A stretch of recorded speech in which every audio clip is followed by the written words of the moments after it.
Assalamualaikum warahmatullahi wabarakatuh. Shalom, saya Hotmoli Silalahi dengan NIM 220504072. Di video kali ini, saya akan menjelaskan tentang asas-asas dalam hukum acara perdata dan asas-asas hukum acara pidana. Video ini saya buat dalam rangka penyelesaian ujian akhir semester dari mata kuliah pengantar hukum Indonesia. Asas-asas hukum acara perdata ada 10, yaitu yang pertama, asas hakim bersifat menunggu. Pertama, dalam asas acara perdata yaitu inisiatif untuk mengajukan gugatan diserahkan kepada pihak yang berkepentingan atau pihak berperkara. Jika tidak ada gugatan, maka tidak ada hakim. Jadi, hakim bersifat menunggu diajukannya perkara atau gugatan. Dengan kata lain, hakim tidak boleh aktif mencari perkara atau menjemput bola di masyarakat. Akan tetapi, sekali suatu perkara diajukan, hakim tidak boleh menolak memeriksa dan mengadilinya dengan alasan apapun. Yang kedua, hakim pasif. Asas acara perdata yang kedua yaitu hakim dalam memeriksa suatu perkara bersifat pasif. Artinya, ruang lingkup atau luas pokok sengketa yang diajukan kepada hakim ditentukan oleh pihak yang berperkara dan bukan oleh hakim. Dengan kata lain, penggugat menentukan apakah ia akan mengajukan gugatan, seberapa luas atau besar tuntutan, juga tergantung para pihak atau penggugat tergugat suatu perkara yang dilanjutkan atau dihentikan. Misalnya, lewat perdamaian atau gugatan dicabut, semua tergantung pada para pihak, bukan pada hakim.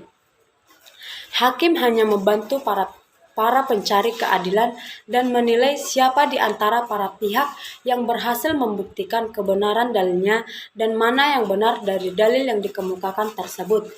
Yang ketiga, hakim aktif. Hakim harus aktif sejak perkara dimasukkan ke pengadilan, dalam artian untuk memimpin sidang, melancarkan jalannya persidangan, membantu para pihak mencari kebenaran, sampai dengan pelaksanaan putusan atau eksekusi.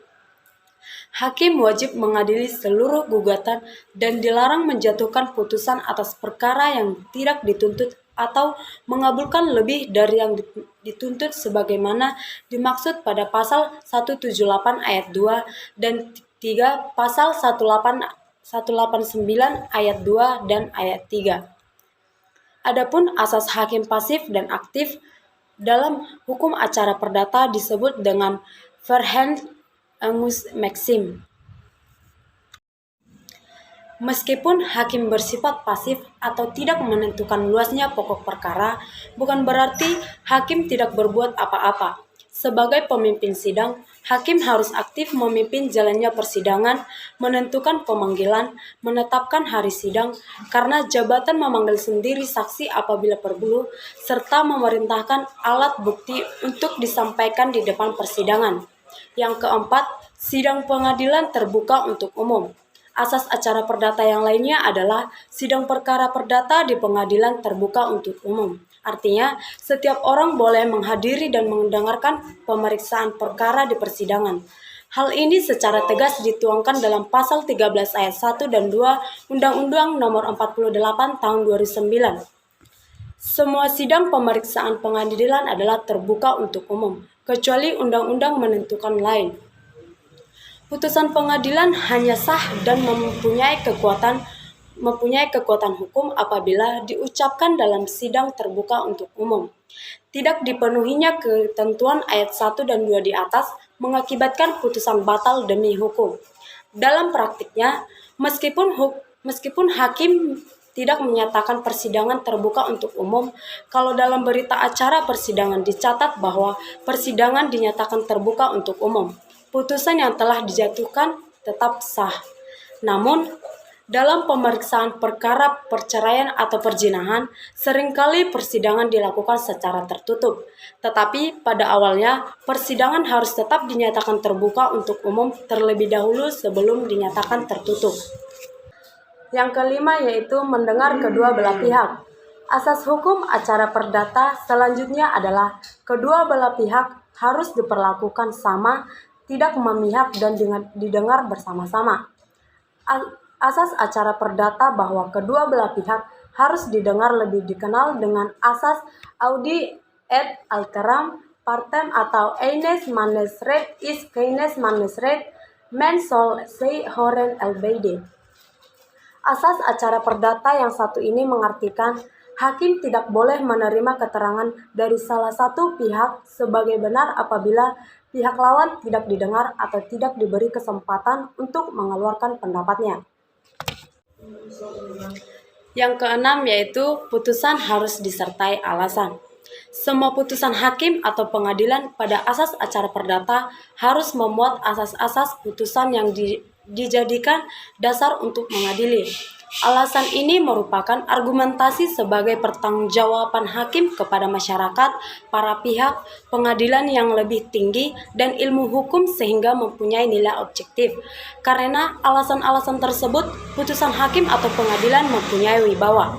Seringkali alasan-alasan yang dikemukakan dalam putusan didukung jurisprudensi dan doktrin.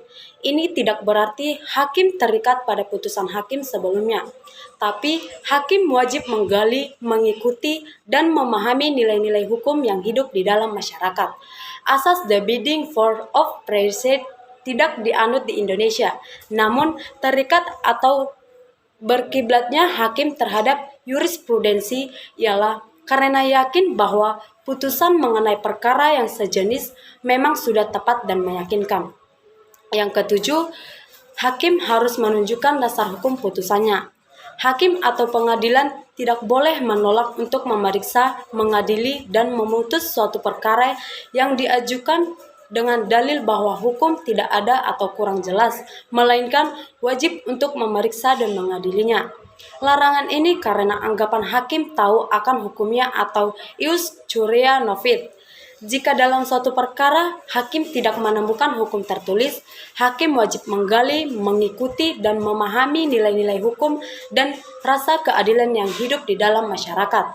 Yang kedelapan, hakim harus memutus semua tuntutan. Selain asas hukum acara perdata bahwa hakim harus menunjukkan dasar hukum dalam putusan, hakim harus memutuskan semua tuntutan penggugat. Hakim tidak boleh memutus lebih atau lain daripada yang dituntut. Ini dikenal dengan iudex non ultra petita atau ultra petita non cognoscitur adalah hakim hanya menimbang hal-hal yang diajukan para pihak dan dituntut hukum yang didasarkannya kepadanya. Misalnya, penggugat mengajukan tuntutan agar tergugat dihukum mengembalikan utangnya, tergugat dihukum membayar ganti rugi, dan tergugat dihukum membayar bunga. Maka tidak ada satupun dari tuntutan tersebut yang boleh diabaikan hakim. Yang kesembilan, beracara dikarenakan biaya. Asas hukum acara perdata yang berikutnya yaitu seseorang yang akan berperkara dikenakan biaya perkara meliputi biaya kepaniteraan, biaya panggilan, pemberitahuan para pihak, serta biaya materai. Tetapi, bagi yang tidak mampu membayar biaya perkara dapat mengajukan perkara secara cuma-cuma atau predeo dengan mendapat izin untuk dibebaskan dari membayar biaya perkara dan dengan melampirkan surat keterangan tidak mampu yang dibuat oleh pejabat setempat. Yang ke-10, tidak ada keharusan mewakilkan. Tidak ada ketentuan yang mewajibkan para pihak mewakilkan pada orang lain atau kuasa untuk berperkara di muka pengadilan, sehingga dapat terjadi langsung pemeriksaan terhadap para pihak yang berperkara. Adapun berperkara di pengadilan tanpa seorang kuasa akan lebih menghemat biaya. Namun, para pihak bisa saja memberi kuasa kepada kuasa hukumnya apabila dikehendaki. Sebab bagi pihak yang buta hukum tapi terpaksa berperkara di pengadilan, kuasa hukum yang mengetahui hukum tentu sangat membantu pihak yang bersangkutan. Yang kedua yaitu saya akan membahas tentang asas-asas hukum acara pidana berdasarkan Kitab Undang-Undang Hukum Acara Pidana atau KUHAP adalah yang pertama, asas peradilan cepat, sederhana, dan biaya ringan. Asas peradilan cepat, sederhana, dan biaya ringan yang dianut dalam KUHP merupakan penjabaran undang-undang ketentuan pokok kekuasaan kehakiman. peradilan cepat terutama untuk menghadiri penahanan yang lama sebelum adanya keputusan hakim. Hal ini merupakan bagian dari hak asasi manusia. Yang kedua, asas praduga tak bersalah. Eksistensi asas praduga tak bersalah tampak pada ketentuan pasal 8 ayat 1 Undang-Undang Nomor 48 Tahun 2009 dan penjelasan umum angka 3 huruf C KUHP. Dalam praktik pengadilan, manifestasi asas ini dapat diuraikan lebih lanjut selama proses peradilan masih berjalan di pengadilan negeri, pengadilan tinggi, dan Mahkamah Agung, dan belum memperoleh kekuatan hukum tetap. Maka terdakwa belum dapat dikategorikan bersalah sebagai pelaku tindak pidana. Sehingga selama proses peradilan pidana tersebut harus mendapatkan hak-haknya sebagaimana diatur dalam undang-undang. Yang ketiga, asas oportunitas. Asas oportunitas dirumuskan sebagai asas hukum yang memberikan wewenang kepada penuntut umum untuk melakukan penuntutan atau tidak melakukan penuntutan dengan atau tanpa syarat.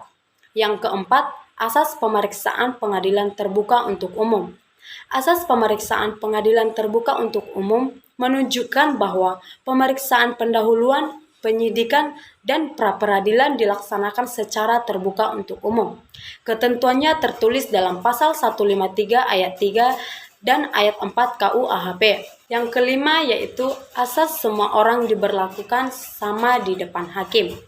Dalam acara hukum pidana tidak mengenal forum privilegiatum atau perlakuan yang bersifat khusus. Negara Indonesia sebagai negara hukum mengakui bahwa manusia sama di depan hukum. Sebagaimana ditentukan pasal 4 ayat 1 Undang-Undang Nomor 48 Tahun 2009 dan penjelasan umum angka 3 huruf A KUHP yaitu pengadilan mengadili menurut hukum dengan tidak membeda-bedakan orang. Yang keenam, asas tersangka atau terdakwa berhak mendapat bantuan hukum. Pasal 69 sampai pasal 74 KUHP diatur tentang bantuan hukum yang memungkinkan tersangka dan atau terdakwa mendapat kebebasan yang luas, yaitu bantuan hukum dapat diberikan sejak saat tersangka ditangkap atau ditahan. Yang kedua, bantuan hukum dapat diberikan pada semua tingkat pemeriksaan. Yang ketiga, penasihat hukum dapat menghubungi tersangka pada semua tingkat pemeriksaan. Pembicara antar penasihat hukum dan tersangka tidak didengar oleh penyidik dan penuntut umum kecuali pada delik yang menyangkut keamanan negara. Tuntutan berita acara diberikan kepada tersangka atau penasihat hukum guna kepentingan pembelaan. Penasihat hukum berhak mengirim dan menerima surat dari tersangka atau terdakwa. Yang ketujuh yaitu asas pemeriksaan hakim yang langsung. Dalam pemeriksaan perkara pidana di depan persidangan dilakukan hakim secara langsung kepada terdakwa dan saksi-saksi dan dilaksanakan secara lisan dalam bahasa Indonesia. Implementasi dari asas ini tercantum dalam penjelasan umum angka 3 huruf H, pasal 153, pasal 154, dan pasal 155 KUHP. Demikian penjelasan tentang asas hukum acara perdata dan asas hukum acara pidana. Apabila ada kesalahan dalam pengucapan, mohon dimaafkan. Wassalamualaikum warahmatullahi wabarakatuh. Shalom. Sekian dan terima kasih.